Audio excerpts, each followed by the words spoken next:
नमस्कार प्रभाती किचन रे आपण समस्त को मो तरफ अनेक अनेक स्वागत।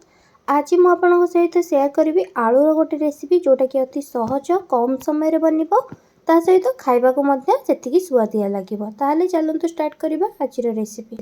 प्रथमे गोटे कड़ाई गरम करि नेइची सेथिरे 2 बड़ चम्मच सोरिष तेल देइची। तेल भल भाव में गरम हो सारा पर सेथिरे आधा चम्मच जीरा आधा चम्मच सोरिष देइची। ता सहित अल्प टिके हेंगु देइची।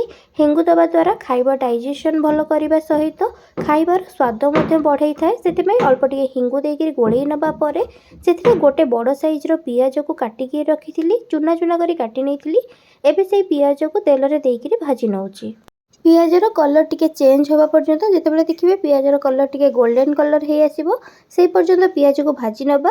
बहुत बेसी पियाज ये भाजबार ना कहीं आलू जितेबाला दबा से समय पियाज ता सहित भाजी हम से पियाज टिके गोल्डन कलर हवा पर्यंत मु भाजी नहीं पियाज को। तापर 2टी मीडियम साइज आलू नहीं आलू को टिके बड़ साइज रखिकी काटी नहीं। एबे से आलू को पियाज सहित देकर किछि समय पर्यंत भाजी नेबी। आलू को टिके गोलई नबा परे किछि समय पय घोड़ेई रखी नेबी जहाँद्वारा आलू ता भितर सिझीजिव।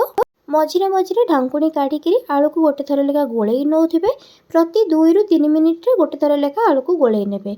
आपण माने वीडियोटी को आरंभ ରୁ शेष पर्यंत देखंतु। जदि वीडियोटी भल लागिबो ताहले लाइक सहित शेयर करि नेबे।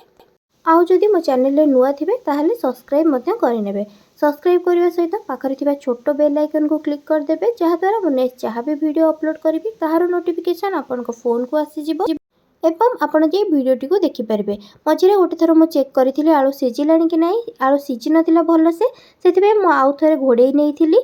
एबे आलू भल भाबरे सिझि गलानी। एबे सिझि जिबा पर गोटे टमाटो को एई भली भाबरे टिके बड़ साइज रे रखी काटी नेइथिली।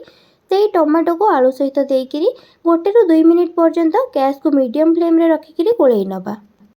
2 मिनिट पर्यंत टमाटो को देकर भाजी नबा परे आलू सहित सेथिरे स्वाद अनुसार मु लुण देबी। आपण जेतिकी आलू नेइथिबे सेही हिसाब रे जेतिकी लुण दरकार स्वाद अनुसार लुण दे देबे। ता सहित आधा चम्मच हळदी देइची। कलर भल आसीबा पाई मु एठारे आधा चम्मच काश्मीर रेड चिली देइची।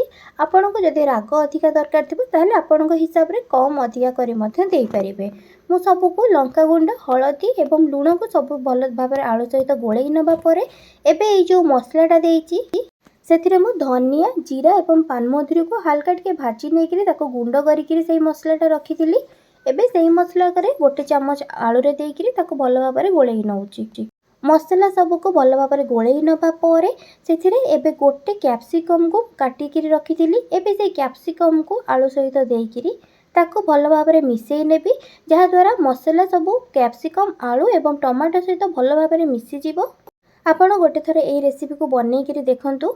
रुटी हेउ किंबा भात नान हेउ किंबा परोटा कोउथिरे आपण ए आलूर रेसिपी को बनेइकिरी खाई परिबे। सबुथिरे बहुत सुआदिया लागिबो। गोटे थर बनेइबे केमथि लागुची मो सहित कमेंट सेक्शन में निश्चय शेयर करिवे।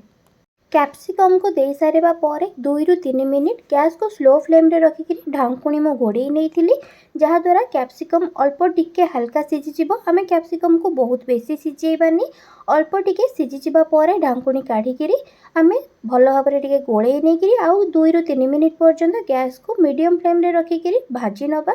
भाजी नबा परे मु किछि धनिया पत्र को छोट छोट चूना चूना करी काटिकी रखिथिली। एबे से धनिया पत्र को आलू सहित देइकिरी गोलई नउची।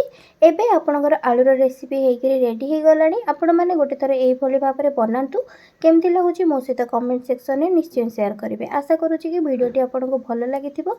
आउ जदि वीडियोटी भल लागिथिबो ताले लाइक सहित शेयर करि नेबे। ता सहित जदि मो चैनल रे नुआ थिबे ताहले सब्सक्राइब मध्य करि नेबे। सब्सक्राइब करिवा सहित पाखरे थिबा छोटो बेल आइकन को क्लिक कर देबे जहाँद्वारा मु नेक्स्ट जहाँ भी वीडियो अपलोड करी ताहार नोटिफिकेशन आपण फोन को आसीजिवो एवं आपण जाई वीडियोटी को देखि पारिबे। रहुछि नमस्कार धन्यवाद।